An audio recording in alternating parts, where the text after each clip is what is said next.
하나님께서 기뻐하시는 예배당은 어떤 것인지 생각해 볼 때가 많이 있죠.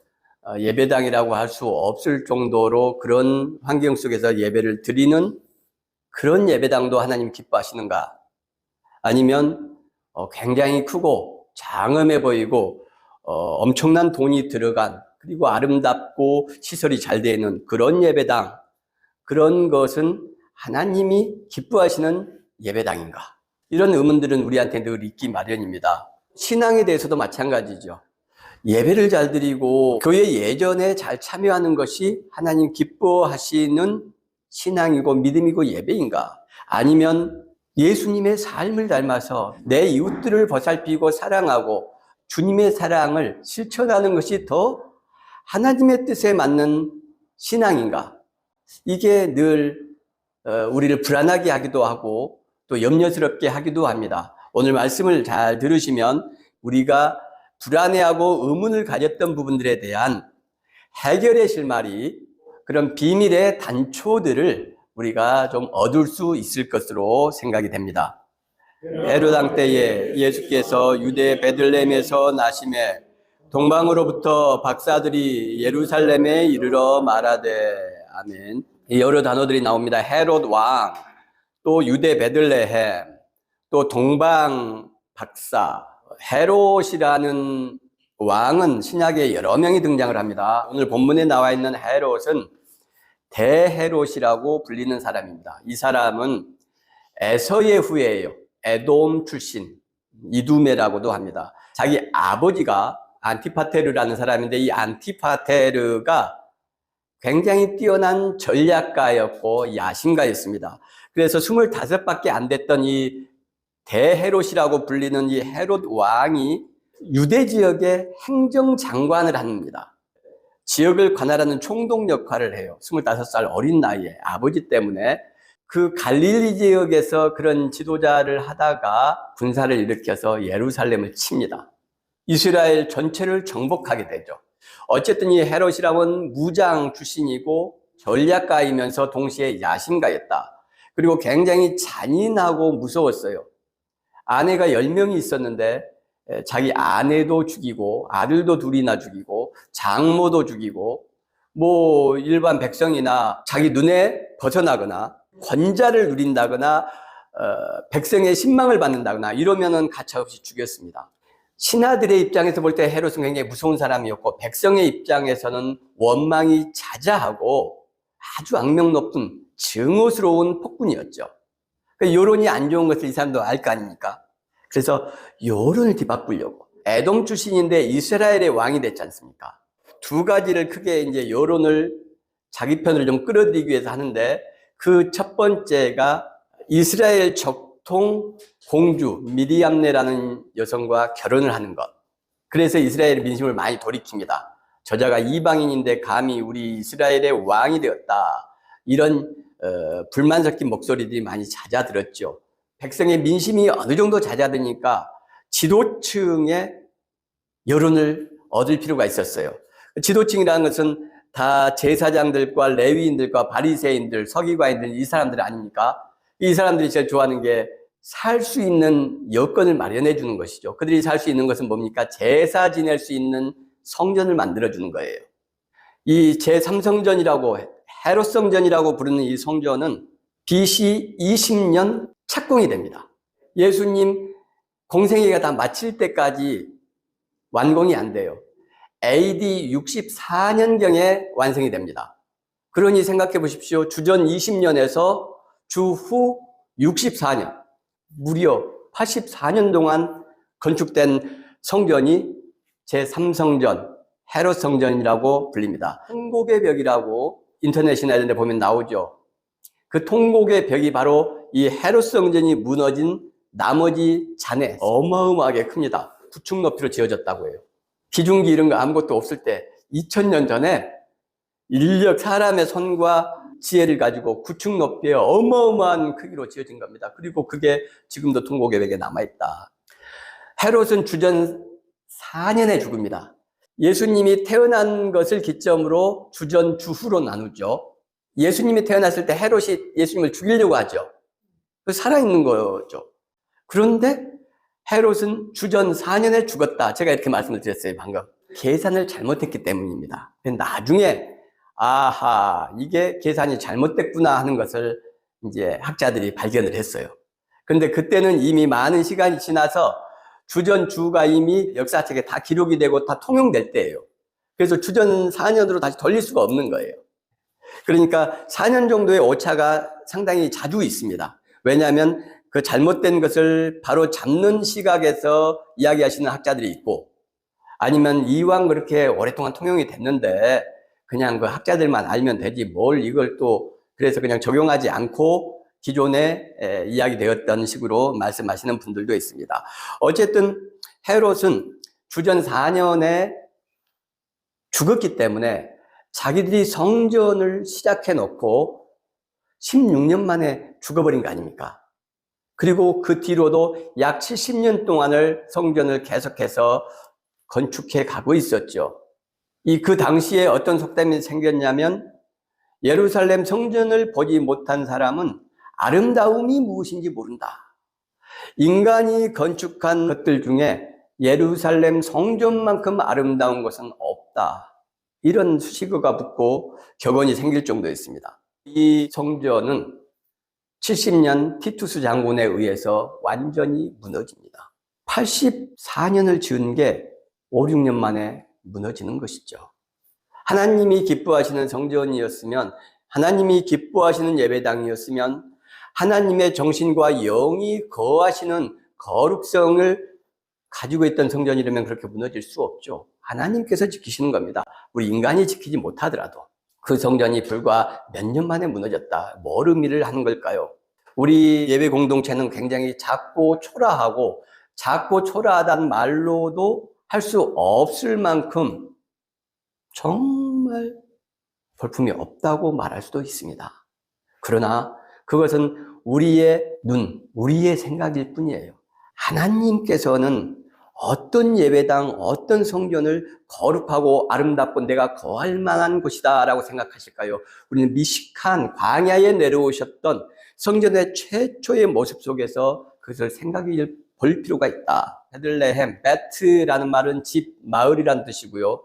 레헴이란 말은 떡이란 말도 있고, 또 하나가 별자리의 신이에요. 풍요의 신, 별자리의 신. 베들레헴 그러면 떡집 이런 뜻도 되지만, 레헴 신의 마을, 레헴 신의 집 이런 뜻도 되는 거예요. 물론 전통적으로 우리 기독교에서는 당연히 떡집을 선호했습니다. 저는 좀 다르게 생각하고 싶은 거예요. 레헴 신전이 있던 곳, 이곳이 베들레헴이다. 실제로 어떤 뜻이었는지 알 수 없습니다. 예수님이 왜 베들레헴에 태어나셨냐? 이 베들레헴은 유다 지파의 중심 거점이었어요. 베레스 후손들이 살고 있었고, 다윗의 할아버지였던 보아스, 이세, 아버지 이런 사람들이 다 이 유다 베들레헴 출신입니다. 그리고 거기서 다윗왕이 나오지 않습니까? 그리고 유다 지파에 소속된 예수님께서 또 여기서 태어나신다.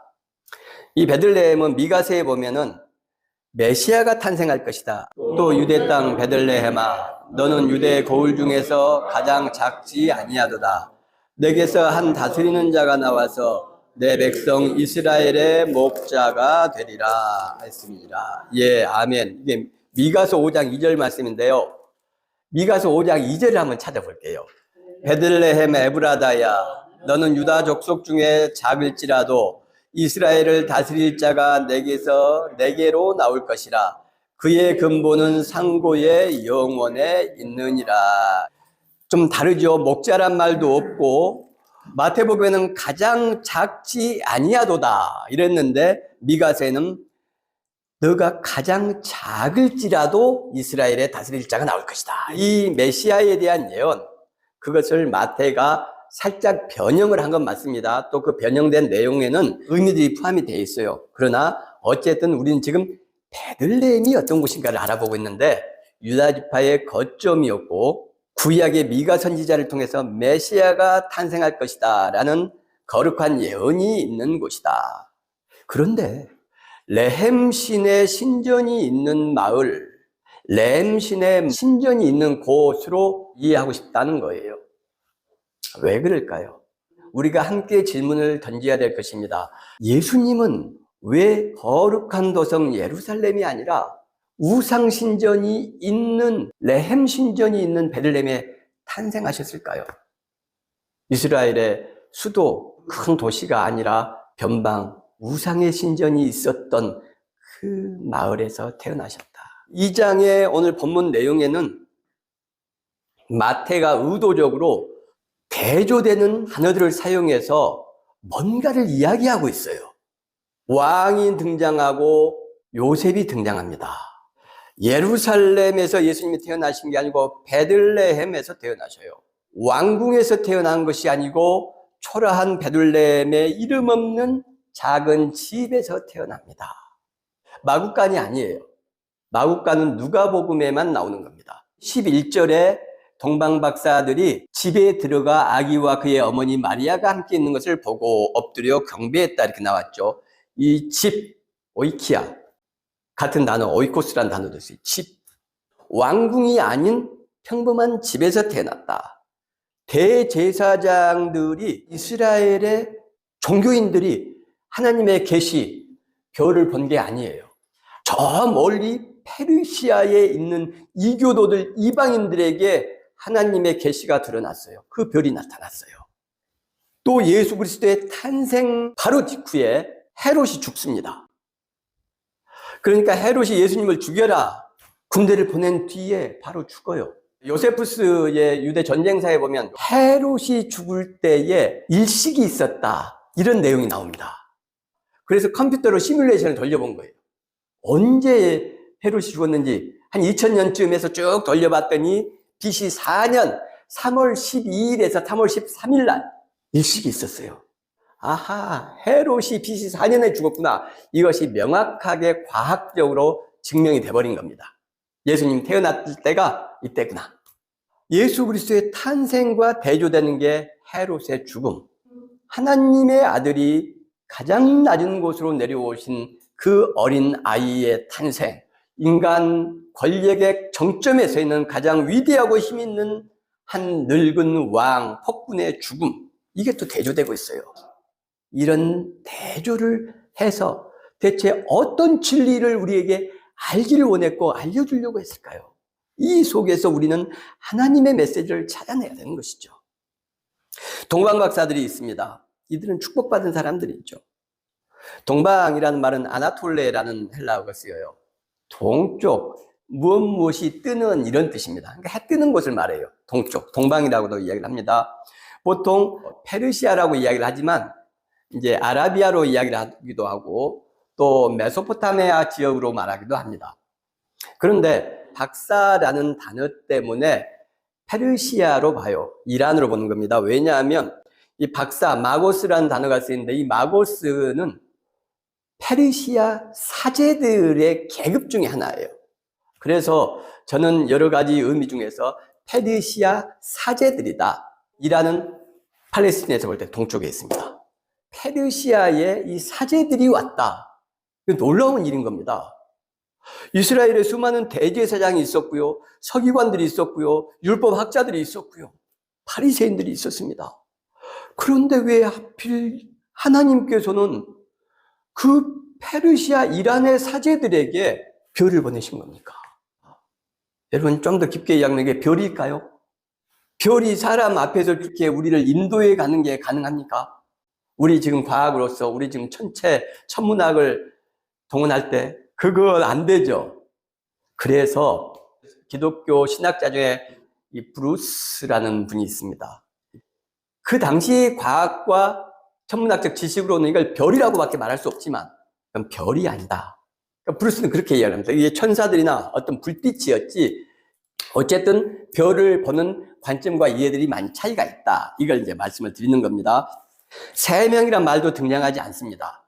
그런데 예물이 세 개죠. 그래서 세 명이다라고 보통 이야기해요. 그런데 그건 성경적인 건 아닙니다. 여러 가지 전설이 있습니다. 이 동방박사 관련해서 에티오피아 정교회의 전설이 다르고요. 이란의 전설이 또 다릅니다. 4명의 마고스들이 출발을 해요. 황금과 유황과 모략과 진주를 가지고 가는데 어려운 사람을 만난 거예요. 어려운 마을 사람들을. 질병이 걸려있고 다들 죽어가고 네 번째 한 명이 더 있는 겁니다. 이 사람이 가지고 있던 진주를 팔아가지고 그 마을 사람들을 구원을 하고 구출을 하고 나머지 황금, 유향, 모략만 예수님께 예물로 바쳤다. 이런 전설이 있고요. 그 마을에 동방박사 기념교회가 있습니다. 지금도 일하네. 그리고 그 지하에 내려가면은 아주 오래된 그림이 있는데 그 그림에 동방박사들이 4명이 그려져 있어요. 기독교사의 이 동방박사에 대한 이야기들은 각 나라마다 다르고 이란은 또 동쪽에 자기들이 있지 않습니까? 그러니까 신앙인들이 이건 우리 조상들이다 라고 말할 수 있겠죠. 우리는 특별하게 하나님의 은총과 계시를 받아서 우리의 조상들, 비록 이교도이고 이방인이고 우상을 섬겼지만 하나님께서 우리에게 은총을 베푸셔서 우리 조상들이 4명이 같다. 이렇게 할 수 있겠죠. 그리스도인들이 자부심을 가질 수 있는 거죠. 가장 이제 정통하게 일반화된 전설이 6세기경에 나오는데 여기에 3사람의 이름이 있습니다. 멜키오르, 발타자르, 카스파, 반다이크 목사님이라는 분이 이분은 이제 윌슨 대통령의 동창이었고 친구였습니다. 그래서 미국에서 이제 장관도 하시고 이 목사님께서 책을 하나 쓰셨어요. 아르타반이라는 책입니다. 사람 이름이에요. 4번째 동방박사의 이름이 아르타반이다. 헨리 반다이크 목사님이 이란의 그 4명의 박사들 이야기를 수용을 해서 각색을 한 것 같아요. 그래서 4번째 인물을 등장을 시키고 그 사람이 아르타반이다. 이 아르타반이 청옥과 홍옥과 진주와 이 3가지 예물을 가지고 갔는데 예루살렘으로 이제 이렇게 가다가 어려운 사람을 만나고 이제 홍옥을 팔아서 또 하고 그러니까 이제 마지막에 수십 년이 걸려서 진주 하나만 들고 이것은 내가 주님께 바쳐야지. 다 늙은 이 아르타반이 그렇게 예루살렘에 왔습니다. 근데 그날이 예수님이 십자가에 달린 날이에요. 골고다를 향해서 지친 이 늙은 아르타반이 진주를 들고서 가는데 고통받는 문둥병자들이 와가지고 예수님을 보고 울면서 주님 우리를 놔두고 죽으시면 어떻게 합니까? 울고 있는 겁니다. 그래서 이 사람이 마지막 진주를 갖다가 그 사람들한테 주고 이걸로 당신들 치유하고 먹을 걸 사드시라. 그러면서 십자가를 향해 이제 골고다로 가고 있는데 예수님이 돌아가셨어요. 지진이 일어나죠. 성경에 보면은 바위가 터지고 지진이 일어나고 이런 이제 천재지변이 일어나죠. 그때 집이 무너지면서 기와장이 떨어져서 이 아르타반이 머리를 다쳐서 죽게 됩니다. 아르타반이 자기 인생을 돌아보니까 주님 앞에 죄송한 거예요. 내가 주님의 탄생을 보려고 홍옥과 청옥과 진주를 들고서 왔는데 홍옥, 청옥, 진주는 다 가난한 사람들 줘버리고 자기는 늙었고 주님은 보지도 못하고 이제 죽어가잖아요. 그래서 주님 죄송합니다. 제가 주님의 탄생을 축하하고 경배하려고 출발했는데 이렇게 살다 주님 얼굴도 못 보고 죽습니다. 저를 용서해 주십시오. 이렇게 하니까 주님께서 나타나셔서 아르타바나 지극히 작은 자, 가장 작은 자에게 했던 것이 나한테 한 것이다. 나와 함께 오늘 내 품으로 천국으로 가장 아름다운 아버지의 나라로 가자. 이게 아르타반이라는 소설의 내용이에요. 동방박사 이야기에서 제일 중요한 것은 대체 왜 하나님이 이교도들에게 이방인들에게 별을 보내고 계시를 하셨냐는 거예요. 사실 성경에 그게 나와 있습니다. 4절에 보면 대제사장과 백성의 서기관들을 모아 그리스도가 어디서 나겠느냐 헤롯이 물으니 유대 베들레헴이오니 이는 선지자로 이렇게 기록됐다. 미가 선지 다 알고 있었어요. 헤롯은 그 이야기를 듣고 예수를 죽이려고 합니다. 황금과 유향과 모략, 황금은 왕권을 상징하는 거예요. 유향은 인도, 아라비아, 소말리아에서 나오는 향품이다. 좋은 향을 내는. 구약에 보면 레위기에서 2장과 여러 곳에서 제사에 쓰이는 물건이에요. 그래서 예수님의 제사장직을 상징하는 거고요. 모략, 이 스미르나도 역시 좋은 향을 내는 건데 이건 요한복음에 보면 이 니고데모가 예수님이 돌아가시고 나서 모략과 침향을 100근쯤 가져왔다. 이런 내용들이 있거든요. 장례식 때 사용하는 향품, 이게 이제 모략인데 그래서 예수님의 죽음을 상징함과 동시에 하나님의 사람들이 계속 구약에서부터 죽었던 예언자들이죠. 선지자들. 그래서 예수님의 예언자적 직분을 나타내는 것이 이 모략입니다. 메시아, 기름 부음 받은 사람, 그리스도의 삼중직, 왕, 제사장, 예언자, 이 삼중직을 의미한다. 주님의 탄생을 통해서 우리가 알아야 될 것은 무엇이고 하나님께서 이 말씀을 통해서 우리한테 주시는 메시지는 무엇인가를 우리가 생각을 해야 됩니다. 하나님께서는 왜 왕궁이 아니고 예루살렘이 아니고 베들레헴 우상신전이 있는 저 시골 마을 작은 곳에서 태어나게 하셨는가?